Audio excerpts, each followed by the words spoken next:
Well, hello and welcome to the football preview here for 2025 here.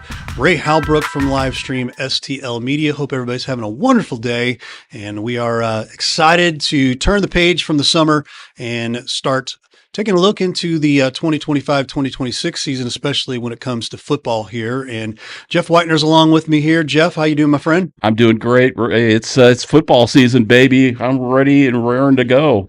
Absolutely. We'll have some good times this year. Obviously, we've got our Friday night blitz coming up. Extensive coverage, 2-3 teams weekly going out covering local games for you all. We're going to have our after show afterwards, a call-in show, video show with our coaches, and try to get some insight there from the games that night. Then next week, as the next week rolls around, of course, with Matt Bates, we have our Upon Further Review show. We'll go through some stats and scores from the week and do a little more in-depth further analysis. So we've got you covered all the way around here in our region for high school football. And now we are very pleased to have the brand new coach of the Crystal City Hornets in with us, Mr. Craig Collins. Coach, we appreciate you coming in. I appreciate the opportunity. Anytime you get a chance to talk about these kids and celebrate them and promote them, it's always a good day. Plus, we're talking football in the middle of July. What's better than that, right? Absolutely. No. That's right. Well, just to recap last year, and we know that you weren't with the Hornets then, but Crystal City has 6-6 overall record. They eventually lost to Class State runner-up St. Vincent, which everybody in the area lost to St. Vincent last year. If I'm did the math correct, lost approximately 6 players to graduation last year, including standout quarterback and linebacker Nolan Eisenbeis, who will go into Jefferson College to play baseball. The Hornets, is this correct? They're opening the season against Sykeston? We are. We are definitely going to miss those guys. I've been watching a lot of film. We're going to miss them for sure as they graduate and going on for their futures. But we've got a great group coming back. We have about 20 to 25 showing up every day at the weight room. And I know there's going to be some more kids who come up during the school year once we start. But it's been really good, and the kids are working so hard, and we could be good, really good. So I'm excited about it. And, I'm just ready to rock. Well, this is, obviously your inaugural season here at Crystal City. You were at Osceola High School previous to this, which is an 8-man football program, for those who don't know.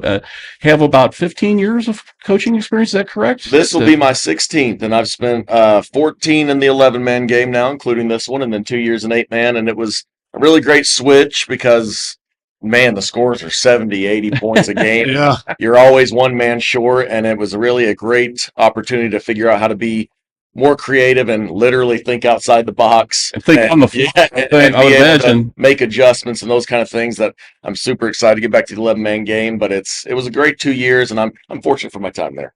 Well, excellent. Well, tell us a little bit about your background, if you would, and how you started on this coaching journey and how it's brought you to Crystal City. I started way back in 2010. I went to the Marines from 2006, 2010. I served my country there, at 2 deployments. I appreciate that. 2 deployments to Iraq. I was an 0331 machine gunner, so I like to let the kids know that I was pretty tough back in the day. But you just tell that to keep them in line? I keep them in line a little bit. But then after that, I went to Southern Utah University, and I was able to make the team there as a walk-on, but my body was just so beat up from the Marines that I was ready to start my coaching career instead. If I can't be that guy who's leading on the field and by example, I want to lead from the sidelines by calling the plays and helping those guys succeed on their own. So my head coach, Ed Lamb, who I believe was at BYU for the longest time, not sure if he's still there, he picked up the phone, and sure enough, one of the 2 high schools there, Cedar City, decided to let me come on and coach with them. So that's where my journey started. And then I've been a lot of places since then. I've been back to my home school, Fort Gibson, Oklahoma. That's where I'm originally from. Well, I noticed that Oklahoma accent there. It's a little bit. We're about 45 minutes from Tulsa. Nobody knows Fort Gibson, but they know Tulsa. Usually know Muskogee, thanks to the song "Keep from Muskogee." Mm-hmm. But so that's where I kind of got my second stint going. And then when I finally finished my teaching degree, I was able to get on in McDonald County, and that's kind of where I really started the ball rolling and got into my coaching and learning and everything. And we got a great start there. We had a rough season in the first one, and then a buddy of mine, we started a powerlifting team, and it really implemented the weight room and that strength and speed, but really the confidence. And that's what's just spilled over into all their sports, and they're having some really great seasons. They won 10 games, I think, a year or two ago. And it really all started with those kids and that staff coming together. So I'm super excited to see that for those guys.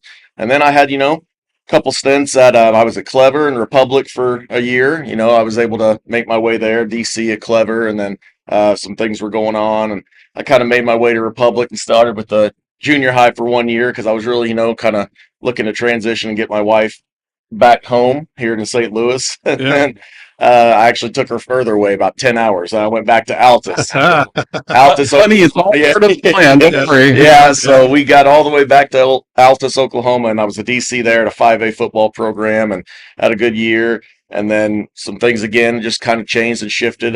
So we got the call to come back, and I made it to Osceola and thought we were going to be there for a long time. But then my wife's family's fallen on a little bit of hard times, and I've dragged her around for 10 years, and she's never complained once, and she's never asked to come home, and she's been my rock by my side. And she said, "Can we go back?" And yes, ma'am, we're going. So I took a leap of faith, and I actually resigned from my job at Osceola without any future prospects and all that kind of stuff. But I knew the Lord would deliver, and He sure enough did, and that's how I got here to Crystal City. That's a great story, and I obviously learned some things that are really important to you there in as far as priorities, and not the least of which is, and you notice in talking to you, the necklace about how important that weight room is. Yes, sir. And, we'll talk about that a little more later, but go ahead, Ray. Yeah, Coach, give us a little bit of vision here. What kind of vision you're casting for the Crystal City group here? I know they've been through a few coaches and whatnot, but hopefully they're looking for somebody a little more long term, obviously here. But cast the vision for us here. Absolutely, and it's one of those things to where, again, at about year 10, I started my journey on trying to become a head coach. And again, I got to those coordinator spots and I had that success there, and it was a great time. But I've always wanted to have a program to where I can help mold these kids and help them reach that next level of success. Mm-hmm. And that's the first part of the vision. I want them to be great people, great young men, and then great football players. Yeah. And that's really already been started. We do something at the end of every workout and the end of every practice called a spotlight, to where the kids stand up and they call out one of their teammates and they look each other in the eye man to man, because we're all in our phones like this 24/7. Yeah. And then they say something about how that player's enriched their lives lately. Oh. And it has nothing to do with football usually. It's like, hey, you gave me a ride today or I wouldn't have made it. And That's great. And then we go around and we do that. And then when we end with spotlights, we just continue I tell them to look for the positive. We look for the good, because today's world, we're always looking at the negative. And if you put your nose in the dirt, that's what you're going to find. Yeah. So I'm telling them to look up, find the positive in every day, find the positive in your teammates. And that's the relationships I'm trying to build with those kids. That's the starting blocks to where we build that. They know they can trust me no matter what. And I'm not just using them as, well, they're really good at football and I don't care about them any other way. Right. So It's good. that's what's kicked it off and started it. But the vision for the program, we have a lot of great athletes. Our numbers are small, and that's the biggest struggle, and I hope we're going to get that turned around. I think we are. Our junior high numbers this summer have been fantastic. Great. So in a few years, it's going to be 30, 40, and I truly believe in that, but I want them to learn to love the game and then use it as a tool to help them get where they want to go so they can be successful. So many great lessons to be learned from this game. Absolutely. That's what you can take through your life. Coach, one of the things, and this leads right back into my next question, that I've really enjoyed watching in the off season is some of your social media posts about going around to each player's home and personally meeting them, introducing them as someone that's going to be a part of the program. And that kind of leads into this. How would you describe your core coaching philosophy, and how do you want to put your personal stamp on this program? Yeah, those in-home visits are so crucial, because not only does it allow me to be a guest in their home, and I ask permission for that. They don't have to sign up. I have a day to where if they wanted to come into the office, great, they can. But sometimes that office is a little bit intimidating, and they don't want to be in coach's office. So I come meet them on their home turf, and I just want to get to know them. I have a sheet of paper. I have a bunch of questions I ask them, and it's all geared towards an action plan for their future, their goals, football, academics, and otherwise. So that's kind of what I build with, and let them know that this relationship is something different. It's not just, hey, come out and play football because you're really good, but it's truly because I love you. And as soon as they're under my care, I have them for life. They're mine. They can come to me anytime. 20 years down the road, they need a reference, all that kind of stuff. And that's kind of my coaching philosophy. we're a father figure for those who don't have one, and ones who have one, great. We're going to help work alongside those moms and dads to where we can make them become great men. And again, winning is extremely high on our priority list. Sure. It's 1B, but 1A is making sure they're great people and that they can succeed in life in whatever they choose to do. And I go over that with them. What are your plans or after high school? And it's always funny when you ask the freshmen, their eyes get real wide. They're like, Coach, I don't know. And I'm start thinking about it because Get the ball rolling. I tell them the story that the worst thing that happened to me as a coach, or one of them, is that when I shook a senior's hand, congratulations. What are you going to do with your life? I don't know. Yeah. That's not the time to start thinking Right, about it. right. Just have that plan. You can tweak it and adjust it all you want, but have that plan, those building blocks in place, and I'll help you get there. So that's kind of what my vision is and what those in-home visits are all about. Yeah. Right. There's a lot of ways to measure success, and it's not just on the scoreboard. Yeah, absolutely. Right. Coach, give us what culture means to you, and what exactly, if you were going to sit and talk to a parent or a student athlete right now and say, what culture are you trying to build here at Crystal City High School? Definitely the culture is about, first of all, you got to have that self-respect. I don't know if you guys have noticed, but kids nowadays, they're so hard on themselves, Yeah. and they just beat up on themselves. And Social media. yeah, it is. That's a huge piece, Right. and it's one to where we definitely are team first and we're team oriented, but they've got to take care of themselves first. The mental health movement and everything I'm so excited about because it's such a big issue and it's harming so many communities that I love for the fact that these kids know they can talk to me about anything. I'll help them with anything. And that's the first pieces of our culture is that we say, we are Hornets. Because again, any great machine is not just one big lump piece. There's all these little pieces that have to be working to perfection inside, and that's us on the football field. That's 11 guys doing the right thing. Same thing in the classroom. They're that great piece. They're one piece of the machinery. We're not more important than the machine or the program, but until we take care of ourselves and get ourselves right, then I can't pour into my teammate and I can't pour into the community and give back and all those great things. So that's kind of that first piece we kind of go over about who are we, who do I want to be, and how am I going to get there? And then it's my job to help them. Awesome. Excellent. Well, we've talked about some of the things you've done in the off season, and as you looked at approaching this program and coming here to Crystal City, certainly getting to know some of these young men have been a top priority. And kind of talk about those priorities from there. Knowing them is the next priority. Assessing what you have in terms of skill and talent, and then trying to build an offense or defense around that, or are you looking to just implement a system that you already have in mind? Definitely. I'm so excited about the pieces we have. We're very talented, and we have an extremely big line for a Class 1A football team. We have some monsters that I just love because not only are they big, they're agile. We have kids jumping our highest box jumps in there, and they're 300 pounds. So it's something great that's been awesome to see. But I have a system. I am a heat sender. I am a guy who loves the pressure and not going to give too much away and all that kind of. But I'm a guy who we're going to be solid up front. We're going to attack you, but then we're going to be safe in the back. So we have to have a lot of combos. The kids got to be smart. They got to know what they're doing. They'll make a lot of the calls on the field, on the direction, that kind of stuff. And then offensively, we're a ground and pound team. We're going to do things. I like motion. I like formations, but we are just going to hit you in the mouth, and we're going to get in a fight every Friday. Like digging in and all that kind of stuff. And we rely on those offensive and defensive linemen, but then make sure that we're doing it in a way that honors the game. With your Oklahoma background, we gonna see some Barry Switzer like a wishbone going here? I am, some Oklahoma State with Billy Sims. I've always got that in the back pocket. We whenever we got to do some under center and things like that, but we'll be a little more shotgun first. But at the same time, we definitely have that in the playbook, and you better believe I love me some options. So.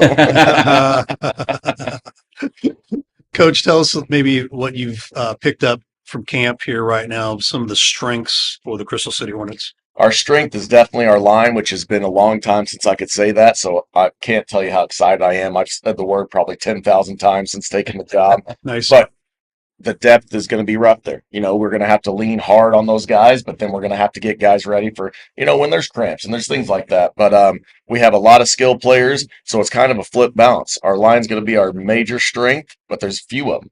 We have a lot of really good skill kids, and there's quite a bit of them, so we can mix and match and get guys breaks and those kind of things. So that's been the most exciting piece is seeing these guys have bought in and they're working hard and they're hungry to win. Nice. Like Nice. any small school, hopefully you keep those guys healthy. That's the key, because small schools, you just don't have some of the depth that the larger programs Yeah. have. So, with the loss of Nolan Eisenbice, and of course you lose on both sides of the ball. You lose linebacker and quarterback. Talk about the quarterback situation a little bit. Do you have someone slated to take that role, or is it open competition at this point? Every position's open competition. We do have a couple of guys who are starting to kind of shine a little bit and see that they're going to kind of take that place. We've got Landon DeRoos, who's been a phenomenal athlete for Crystal City, and he's been trying to step up and take that role if we need. We've got some younger guys, some freshmen that are ready to try to take the field. And I always am hesitant about freshmen because the Friday night lights are big, but Yeah. he has shown that he's more mature than what a freshman would be. So there's some guys fighting for spots, and we got a couple sophomores and juniors in between as well. But it's open competition, and I go in with that open depth chart, and I tell the kids every day is the same. At practice, your job's on the line every week. So it helps keep them motivated, help keep them accountable, and it helps us be better as a team. Excellent. That's Excellent. Yeah. Great. looking forward to seeing how that pans out. Yep. Tell us who you have joining the staff this season, because we already know one that came over from Herculaneum, but I know obviously our good friend Jason Jarvis, and I'm sure. What have you learned about Coach Jarvis at this point? But are there others as well? Coach Jarvis is going to be such an awesome piece to the staff. One, he's been there before. He knows not only the town, the community, the history, but the people, and the kids know that he knows his ball. So it's going to be a great adding of experience and knowledge, and he's hilarious. So yeah, that's true. Say personality-wise, I think you two are going to fit in really well. We've been going, and our coaches, we have Coach Courtway. He's actually a Crystal City alumni, as well as a couple of the other guys. We have Coach Tullock and Coach Petrie, who are heading off the junior high groups, and Coach Bechting. He's actually been a longtime community member of Crystal City and those kind of things. I believe he went to Festus, so he's come over to the good side. I'm just kidding. Just kidding. But he's one of those guys that's always helps the program somehow, whether he's helping coach it, whether he's volunteer, whether he's doing stats, you name it. And that's what's been the greatest piece. We have all these guys that are passionate about the game and the kids. And then we have Coach Weber. He's actually coming to us from St. James. Yeah, that's right. So he's coming to us. He's going to be the OC. He's extremely knowledgeable, and most of the guys on the staff, besides Coach Courtway and myself, and now Coach Bechting, they're pretty young. So it's a staff that's full of passion and energy, and I couldn't be more excited about the group. We talk all the time in our group text, and it's just fun. So we're actually enjoying each other, and I can't wait to get the season rolling with them. All right, it's time. It's time for the Ray question. Time for the Ray question. So we baptize by fire here every single coach with the Ray question. What is it that maybe not even your players, maybe even coaches might not, something that you love to do? It might be some sort of hobby. It might be just something crazy or stupid human trick. Who knows? But something that they may not know about you. We've been pretty open so far. That's been the good news about it. My biggest hobby is, I'm always in the gym because I really feel like to show, one, I want to keep up with the kids and let them know that, hey, I'm not too old yet. Right. I sling some weight around, but I'm trying to think of any tricks, anything. Anything outside of football? Well, I have I am a WWE nerd. Okay. And, now I wasn't allowed to watch it growing up because it was a little more than PG rated. So I watched WCW. So I listened to my 83 Weeks podcast all the time with Eric Bischoff, who, if you're a wrestling nerd like I am, you know exactly who he is. But I think that'd probably be my little weird oddity. That, and I've really fallen in love with Minecraft because my 5-year-old son. Oh, well, there you go. Well, yeah, with that, you'll have to talk to Lee Freeman over at Windsor a little bit about the wrestling. Yeah, you'll fit in just fine around here with that. That's no problem at all. Well, Coach, we appreciate you coming in, and great to kind of catch up with you. Introduce you to the studio and all this stuff, and we're planning on trying to catch a couple games here out at Crystal City for you guys, and good luck to you this season. Well, it's much appreciated, and I appreciate what you guys do. I'm coming from that 8-man community. We really saw that there's a couple guys who would do a show like this, and the work you guys put in, it is not go unnoticed. So thank you very much. Appreciate that. Appreciate that. Coach Craig Collins from the Crystal City Hornets. Hi, this is Bill Rubel with APB Storage. APB Storage is a locally owned and operated family business that offers the best storage solutions in the Jefferson County area. Our electronic gate gives you 24-hour access to your storage unit, and our state-of-the-art security system provides peace of mind and security. All of the units provide an easy access drive-up doors to allow a stress-free way to your unit. Come see why people prefer the APB storage experience. Give us a call at 636-464-5629 or visit us online at apbstorage.com. Church is more than just an hour in a pew every Sunday. It's a community. It's where you can come as you are. It's a place where you can connect with God, learn from Scripture, and grow as you build relationships. It's a place where it's okay to be a work in progress. At Faith Community, you'll find an authentic group of people who are pursuing God and supporting one another along the way as we move from where we are to where God wants us to be. Wherever you're at on your journey, you are welcome here.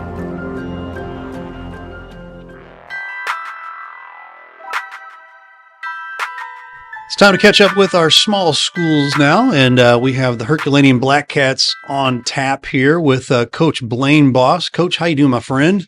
Doing well. Camp's just started, so football season's here. So Excellent. I'm awesome. Excellent. Well, Coach, we're going to turn you over to Jeff Whitener right now and get things started. Well, we appreciate you coming in and taking some time here in the air conditioning as camp's going hot and heavy this week. So we appreciate that. But let's talk a little bit about last season. 1-9 record, kind of a difficult year. 1-5 in the Quad County Conference. Lost to St. John in the district playoffs. I had, and you can correct me if I'm wrong, lost approximately 13 players to graduation on and off. You'll open the season at Windsor. Again, that series is still going on with Windsor to open the year. And correct me if I'm wrong, is this your 5th season? Yes, this will be my 5th season at Herky. Yep. Okay, last year, challenging year. We'll try to put that to bed real quick and turn the page. But, you look back at maybe some primary factors that contributed to the last season's, tough sledding, as our friend Matt Bates would say. Yeah. Honestly, I mean, yeah, it was a tough season. It's just you hate to have seasons like that, and that's never the goal. I just think the biggest thing for me was week 1 against Windsor. It was one of those games where we're leading at halftime and let it slip within the last 3 seconds of the game, I believe it was. They scored late to take the lead and end up winning the game. And I think after that game, it just, it seemed like the soul was kind of sucked out of some of the kids with that. But no, it's just a lot of people don't know we started 5 brand new linemen last year. So I think that was definitely something that had a part in that. It was a learning process for those guys, and it's going to be nice this year having them, most of them all back. So up front, we'll have mostly juniors on the line this year. So it's kind of exciting time, and because we really haven't had the continuity like that with kids coming up as juniors that have a lot of experience. So that's kind of exciting to see that. But I think that was a big part of it. We lost some good guys in Shea Eberhardt and Damian Light the year before. They were 2 guys that really anchored the line for us and were leaders. And were big leaders. That was a big thing with those 2. They really held things together as far as the locker room. They were great. They were like second coaches on the field, second set of eyes in the locker room for us. I think we really missed that with those guys. But it was disappointing. I think we have to do is kind of learn from it and try and maybe change some things, correct some mistakes, obviously, and do things a little better than we have. That's just, and work a little harder. That's really what it's going to come down to. And I think we have the kids that'll do that this year. And, I think these kids are hungry. I think they want to be successful. The off season they put in is the best since I've been coaching. I don't know how long it's been, 16 years now, something like that. But these kids, they're excited. They want to win. So as a coach, I mean, that's, why you coach. You want to coach kids that are like that, want to be successful, and you just want to kind of get out of their way and do the best you can to help them succeed on Friday nights. Excellent. Absolutely, Coach. And we're almost ready to flip the script of this season. I think Ray has one more question here. Yeah, sure. Give us maybe some, a lesson or a takeaway that you and your coaching staff took from last season.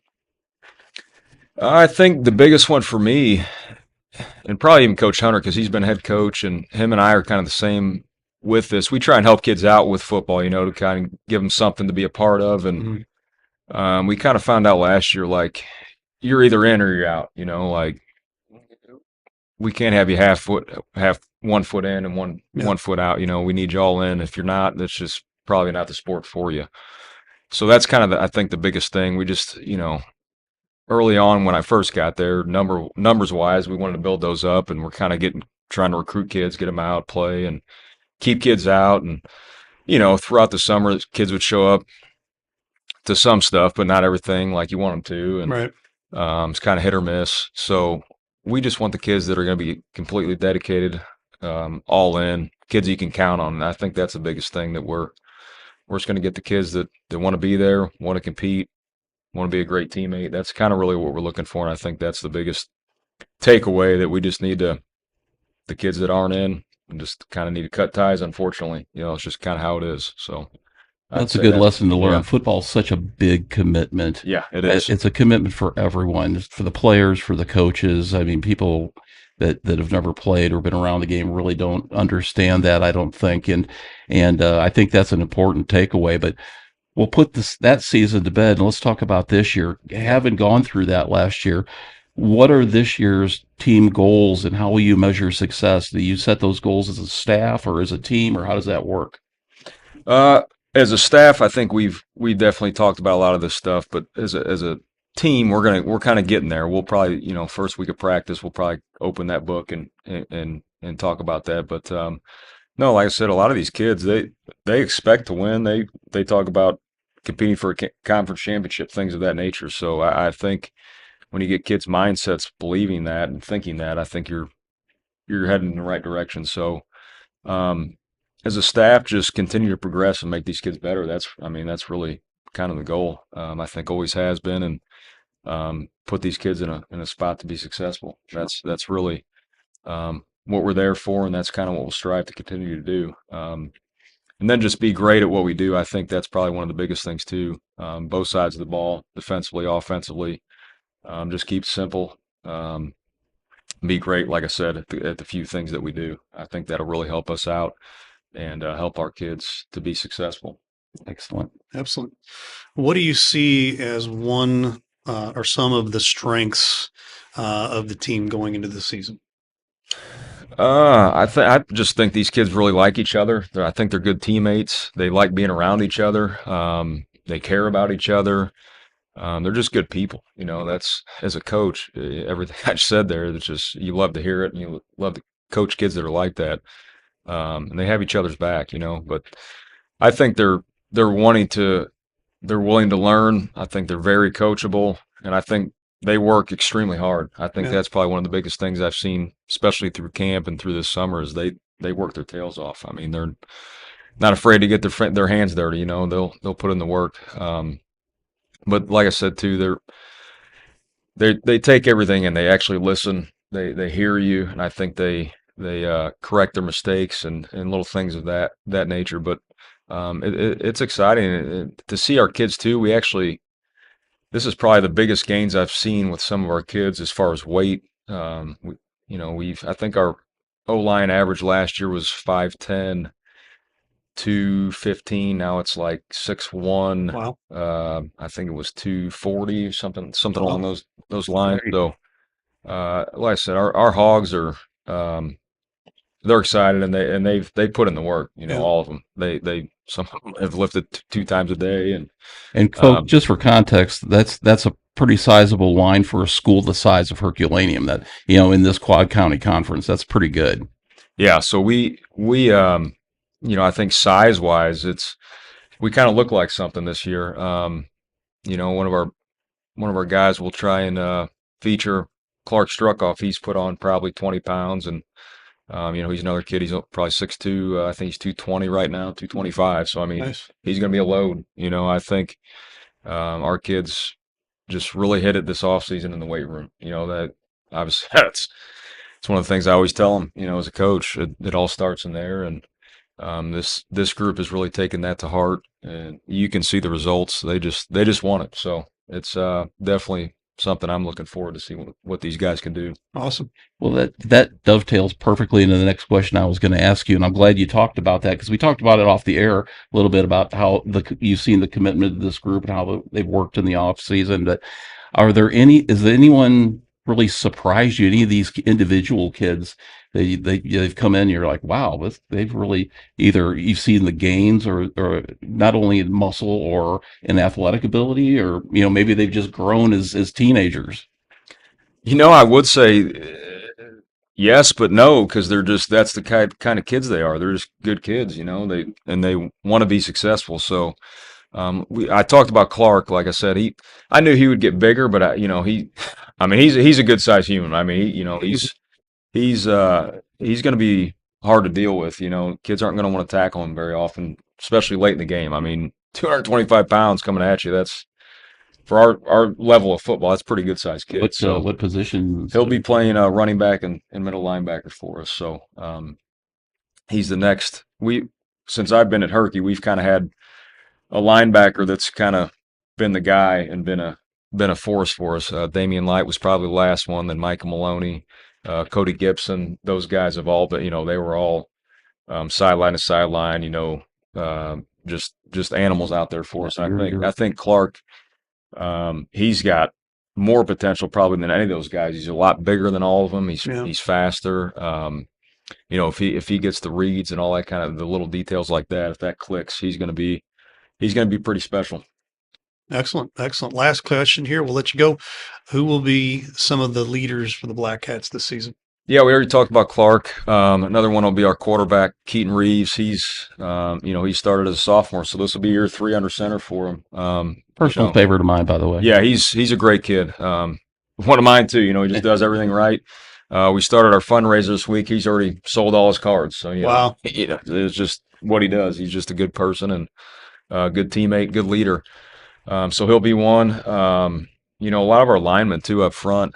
Taylor Greenlee, he's kind of really come along as being a vocal leader. He really, as a sophomore last year, he really didn't say too much, but he's put in a lot of work and he's kind of become a little more vocal. Dylan Boys is one that he's going to be a junior. He's another one that's really gotten, I think he was probably 175. Now he's about 200 pounds this year. And he was playing B-back for us, which is basically like a fullback. And he was kind of third on the depth chart. So we had that lineman talk with him about potentially moving to guard. And of course, he was probably the first one ever. He was excited to make that switch. Mm-hmm. So it was almost like, Coach, why didn't you ask me sooner? But so he's at guard for us right now, and of course he's super athletic, super fast up there, and he's doing great. So I think, and as an old offensive lineman, I played guard and tackle. Guard is fun to play. Yeah, so that's for all you young kids out there. Just because it's a line position, it's a fun position to play. Yeah, when trap is called for us, that's their play. That's blindside the middle linebacker. Yeah, you get the blindside somebody, that's for sure. But he's really come along for us. Tanner Duncan, he's a 3-sport athlete for us there. Yeah. He's been kind of a leader in all those sports. I know a lot of kids look up to him. He's a heck of a kid for us, and excited to see what he can do. He came out last year, and I think he's kind of figured it out. He had a big catch against St. Jen. He was going down the sideline. We all thought he was going to score, and then all of a sudden he just kind of tripped and fell.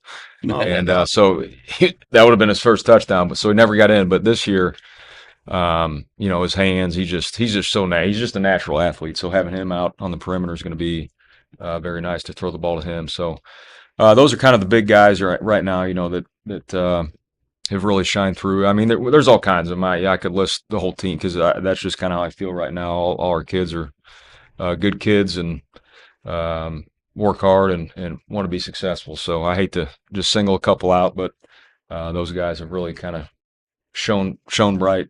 Sure.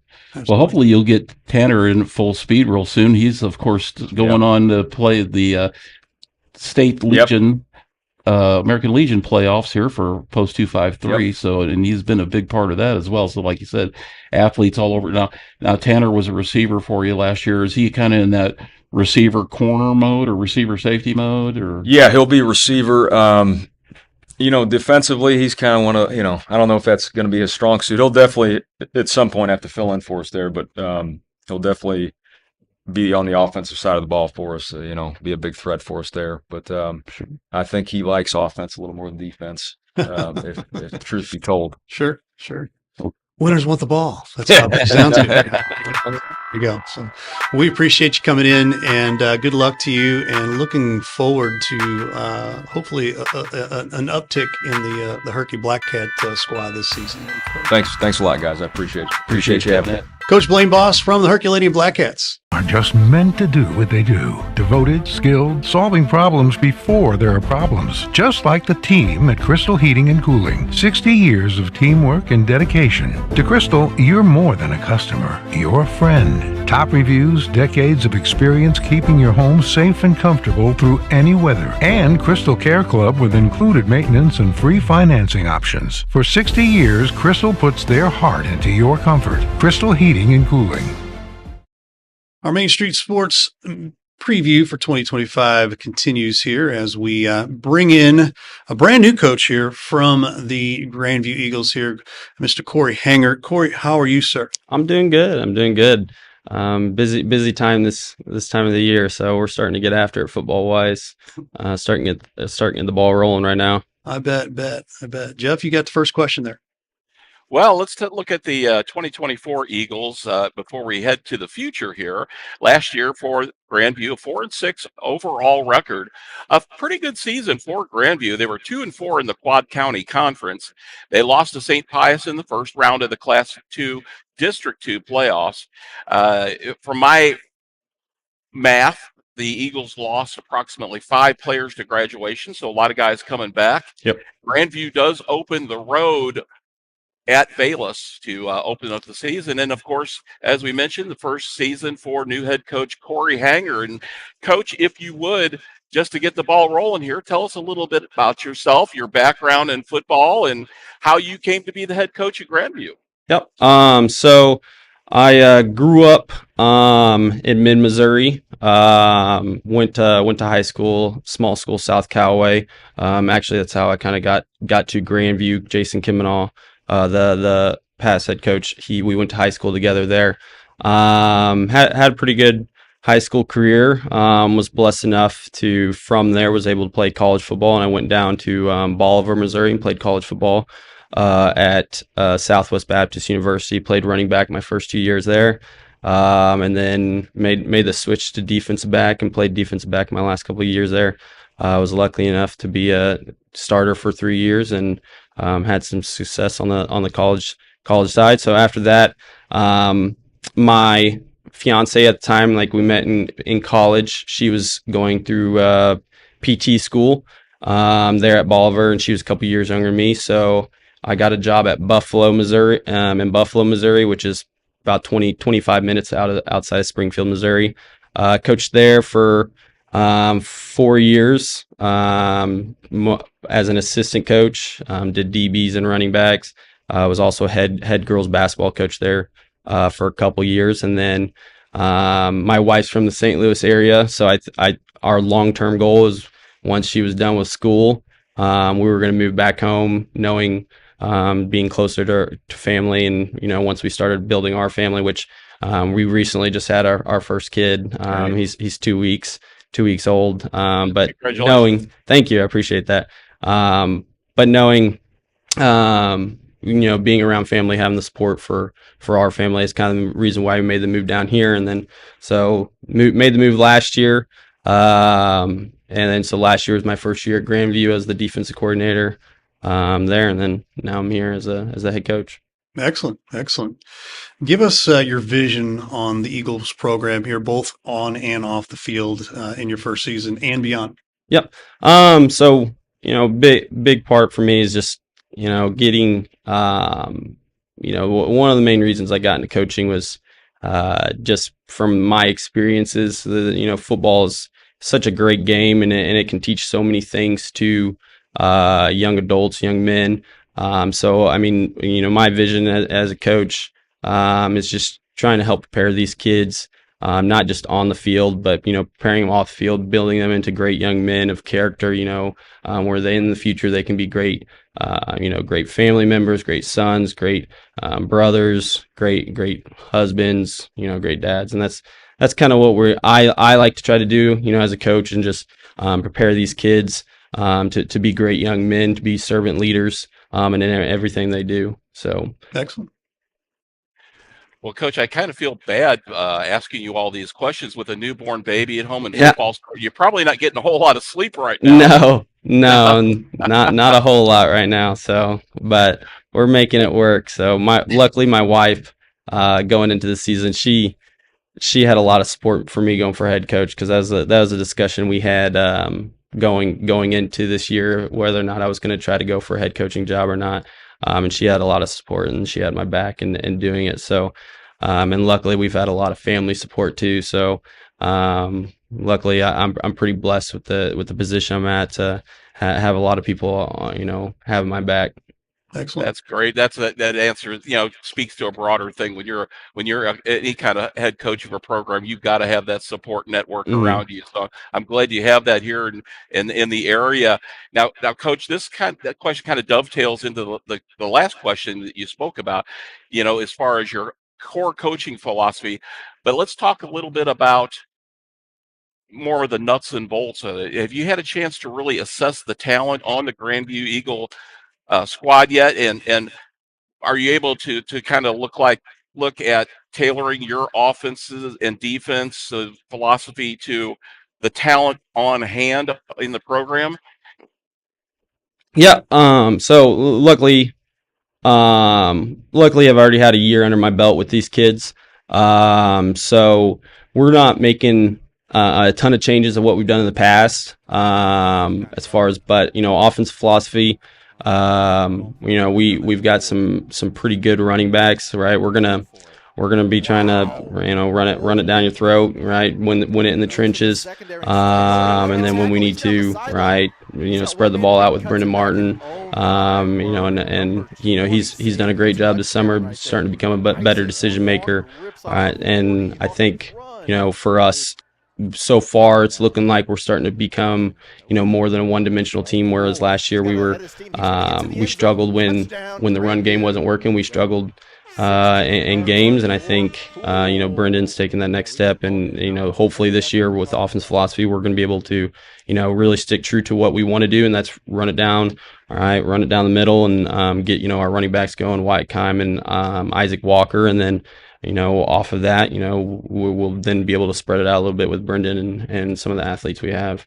And then defensively, we're not changing a whole lot as far as last year goes. We're still running a 4-3, and we got almost every single kid returning back from last year. We're only replacing one linebacker spot, which the kid that's stepping into that role, he played a ton of varsity last year already, so our kids are already pretty familiar with what we want to do on defense.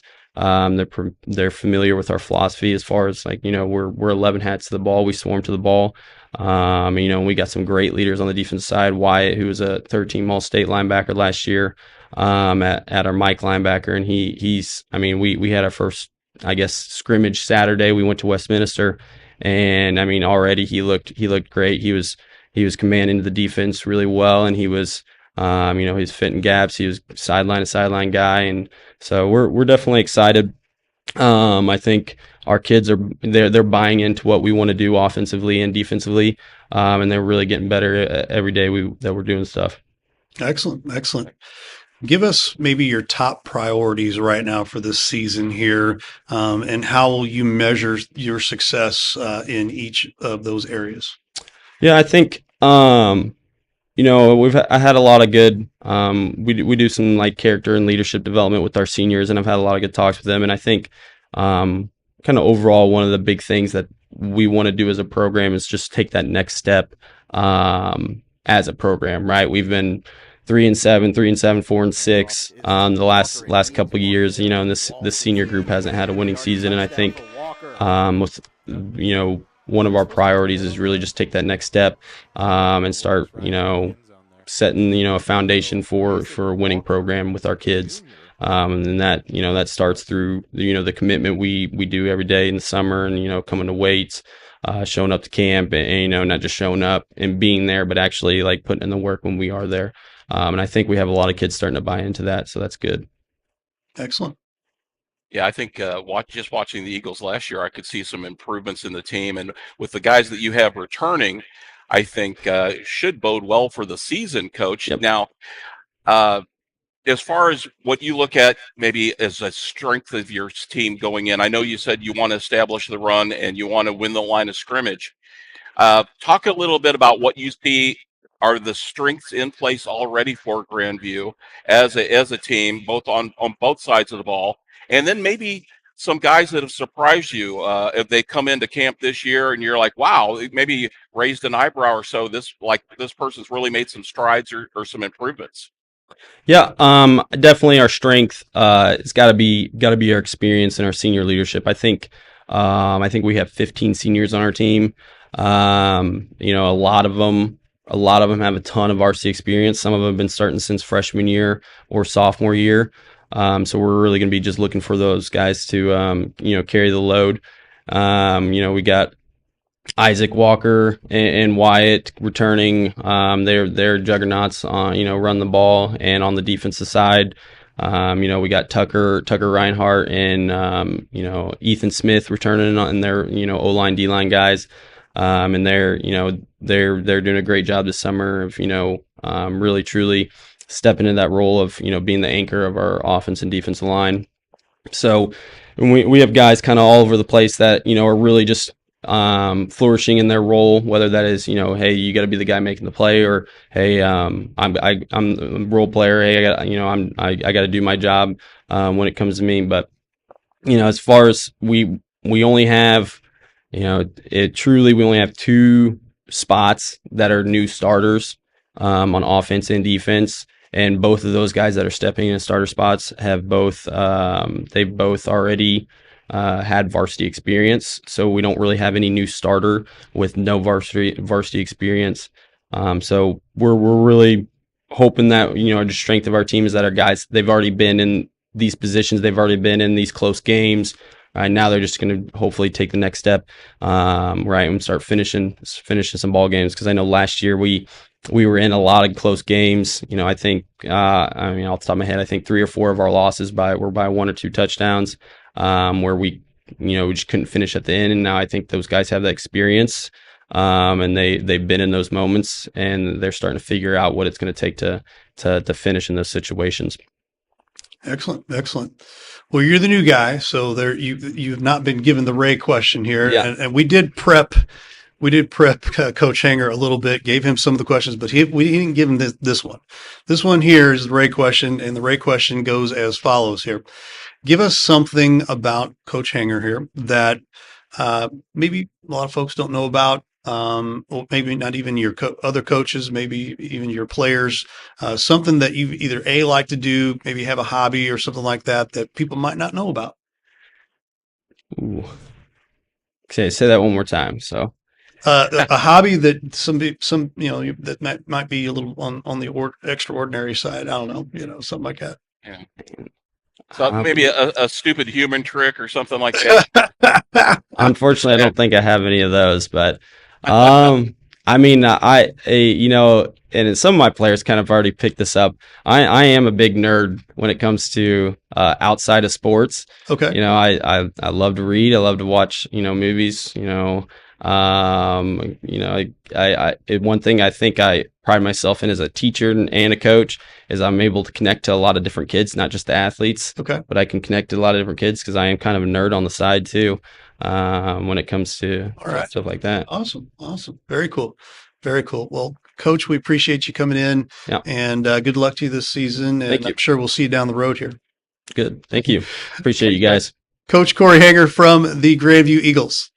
We begin today with Mr. Matt Atley from the Jefferson Blue Jays. Ray Halbrook here. Thanks for being with us. We appreciate that. And Matt, my friend, you are no stranger to what we've got going on here, but we get to bring things in inside the studio here, which is really, really awesome. So we thought this time let's do the studio here instead of going out, and appreciate you being with us. Absolutely. Appreciate the invite. Awesome. Well, Jeff, let's get this thing started. Sure. Well, one of the things too is the coach gets to suck up some air conditioning for a while too. That's true. Yes, right. Probably that's thing. That's So always last a year- positive. That's right. 2024 Jefferson Blue Jays, just a snapshot. 6-5 overall record, 4-2 in the Quad County Conference. Lost to Bowling Green in the second round of the Class II District 2 playoffs. The Blue Jays lost approximately 9 players or so to graduation last year. This year, they opened the season up at home versus Priory. And Coach Atley, if I'm correct, this is your 4th season at the home of the Blue Jays. Is that right? That is correct. All right. Coach, what are the biggest takeaways, positive and negative, from last year's season? Well, I mean, I think we did a lot of good things. Defensively, we struggled in quite a few areas, but I think, our conference is stronger than it had been in a while. It was a really strong year for our conference. And so, we played some tougher teams, and our out of conference schedule is a little tougher too. So when you play teams like Park Hill Central and St. Gen, they tend to score, and, our defense struggled a bit, but offensively, we kind of thought that would be our weak link moving into the season, and our offense really kind of got churning pretty quickly and really got moving. And, just the overall attitude and mindset our kids had going into it, it's always good to see kids who, we suffered quite a few injuries last year, but even with that, they felt confident with whoever was coming in that we were going to be just fine. We were able to keep moving and keep on the right path of trying to get to our goal. And, we just didn't quite get there. But I think there's a lot of good that came out of last season. Excellent. Are there areas that you believe need the most significant attention and improvement on the team heading into the season? Well, I mean, every year I think every coach is about the same. You gotta make sure you got leaders coming in. So you got to make sure you hone in on whoever your leaders are going to be, and you develop those leadership characteristics. But I mean, like I mentioned earlier, defensively we have to be better. Just the basic fundamentals. We got to be better tacklers. And I think at times we try doing too much and we try overthinking things. And football is a pretty simple game. You play really fast, you get somewhere in a hurry, and then you make sure they don't go any farther. And that's the defensive side, and we have to do a better job doing that. Excellent. Matt, that's a great point. You talk about trying to do too much. A lot of times when you have very gifted athletes on the team, and you did as well on the football team, when times get tough, they kind of want to take everything and put it on their shoulders and do a little too much. And we see that across the board in all sports. So that's an excellent point. Now, when you sit down with your staff and your athletes prior to the season here, what are your primary goals as a team aside from just a win-loss record? Yeah, well, I mean, every day our main goal is to get better. We want to be the hardest working team on the field each week that we go against. And that's something that some kids aren't always used to, and it's something that takes some preparation in order to get there. But that is really our main goal. We think if we work hard, if we bust our tail and we do the things we're supposed to do, we focus on the effort, we come together as a team, and we take pride in who we are and what we stand for, then we have a chance of winning a lot of football games. Absolutely. Aside obviously from your quarterback, Cooper Frisk, who do you foresee stepping up into leadership roles within the team, especially with your departing seniors here? Yeah, I mean, we got a lot of kids coming back, actually. Noah Beeler had a good year receiving the ball. Logan Van Deven had a pretty good year receiving the ball. He's coming back. Aiden Ussery had an injury for part of the season, but he's coming back as well, so he'll be a senior. You look up front, we got two seniors who are, 3-year starters, or one's a 3-year starter and one is going to be a 2-year starter this year in Troy Jefferson and Aiden Allen. Sure. And, we lose some leadership up front, but I think those guys have kind of stepped in to fill the void. And we got some good young talent coming in the offensive line as well that we're really excited about. Cooper obviously is a great athlete for us, and we got a sophomore coming in who's competing for some reps at the quarterback position, and Sam Curley as well, and he's been a good leader so far, and he's done a lot of really good things.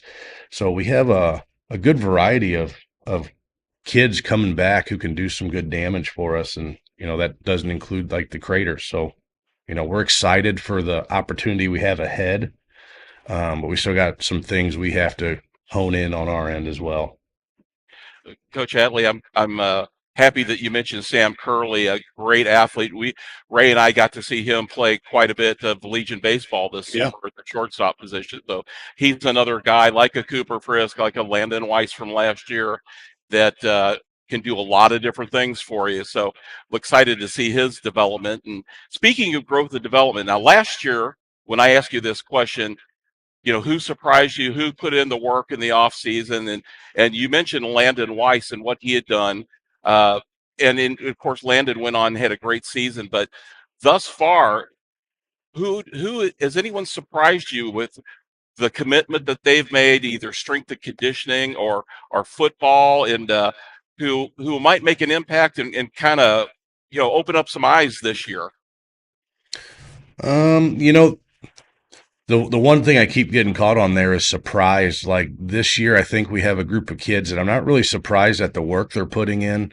And I've seen like the work they've put in, so that doesn't really surprise me a whole lot. But I know, you talk about individuals like Evan Botkin, who has stepped in and very similar in stature to a Landon Weiss, not the biggest, but he plays very fast on the field and he's not afraid to put his nose in there to make a play.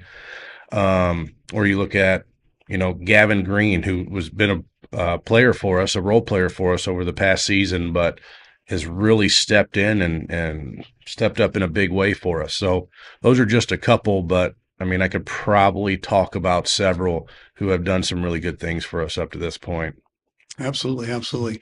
How do you engage with the parents and the community to build support for the program throughout the season? The one thing I think that Jefferson does very well is they're very involved in what is happening anyway. So, I'm not going to take credit for any of that. It's just a great community. We have a lot of support. We have our Mama Jays who meet with or help feed the boys each week, and they make sure they take care of that. We have a parent email chain that we kind of keep going with the parents to keep them informed as to what's going on. We try to do once a year, we do decals with dads, and the dads come in and get to help decorate the helmets with the boys. And the heat has kind of put a wrench into that the past couple of years. We've had to modify the schedule, but it's still been a good event. And we have a mom's breakfast every year as well. Awesome. Usually on Saturdays. So we just try being involved. We try to give opportunities for the parents to spend time with their kids that maybe they don't get during the season, because we ask a lot of them, right? And we ask a lot of them for about 3 to 4 months, and that's not lost on me. Yeah, awesome. Yeah, it's one thing, and obviously I can step in and say this here too, as someone who works with the R7 community. They do have a lot of support down there, and it's great to see how they not only support the football program but all the sports there at Jefferson. Coach, you've been blessed with a pretty solid staff around you the last few years. Do you have any changes in the staff in this upcoming season? We do. Jeff Dresty is coming on to staff for us. He's been helping out with the offensive line with myself, and he's been taking over the defensive line responsibilities there. And Brandon Perry was with us last year, but he's staying on and filling a good role with us, and was taking a little bit more of a role with the defensive backs as well. So, outside of that, Coach Bidell, Coach Lloyd are still with us. Our junior high staff is still intact. Coach Lip, Coach Crater, and Coach Boyer do a great job down there. So, we're pretty happy with where we're at. Excellent. Excellent. Well, Coach, we appreciate the time and appreciate you popping in here and giving us a little insight, a little preview this season for the 25 season as you embark on, another fun season here for the Blue Jays. For sure. I appreciate it. Thank you, guys. That is Matt Atley from the Jefferson Blue Jays. Well, that wraps up our football preview for 2025 here, and we hope that you can join us each Friday night on Friday Night Blitz on Livestream STL. You can check that out on livestreamstl.tv and on our Roku channel. Just search Livestream STL on your Roku. Download that particular app, and you'll be able to watch it on your TV. Jeff, it's been a fun show. Fun times, a lot of insights from our coaches, and I know they're itching to go. I'm itching to go. Are you all ready to go? Are you ready for some football? We hope so, and thanks for watching today, our football preview.